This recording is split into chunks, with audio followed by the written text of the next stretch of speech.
Нити еден од каменоломите кои се наоѓаат во пошироката околина на Шум немаат важечка дозвола за работа и не поседуваат соодветна лиценца за вршење на дејност. Концесиите за експлоатација на суровини им биле одземени лани, потврдуваат од Министерството за енергетика. Прашањето за легалноста на каменоломите стана актуелно по енормното загадување на водата од градскиот водовод во Струга и матноста на изворите во Шум кои снабдуваат со вода популација од 20.000 домакинства.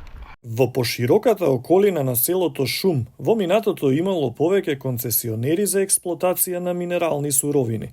За концесиите што се наоѓаат најблиску до селото, во изминатиот период е спроведена соодветна постапка и истите се одземени, поради што тие субјекти во моментов немаат право на работа.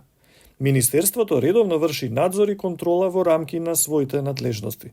Од Центарот за јавно здравје отворено изразија сомнеж дека причината за загадување на водата лежи токму во каменоломот кој се наоѓа на околу 400 метри од изворите во Шум. Добро упатени вела дека од каменоломот кој е длабок околу 20 метри се врши ископ 4 години. Водата во Струшко веќе 11 дена е забранета за користење. Анализите покажаа дека во одреден период матноста на водата во болниците беше зголемена над 20 пати повеќе од дозволеното. Се снабдуваат со вода благодарење на хуманоста на компанија од градот. Се внимава на секој дел од протоколите за антисептичка заштита и работење. Користиме превриена вода за првично третирање на инструменти, а потоа се оди на стерилизација, што е за стерилизација, што за дезинфекција со дезинфекциони средства.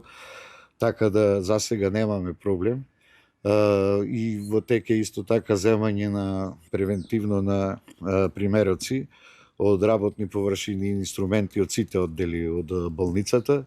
Во четврток е закажана вонредна седница на Совет, а во меѓувреме струшкиот градоначалник ја примил оставката на претходниот, назначувајќи нов директор на јавното водоводно предпријатие. На барање на Ќура, Градежниот факултет од Скопје ќе врши стручна анализа на водоснабдителниот систем во Струга.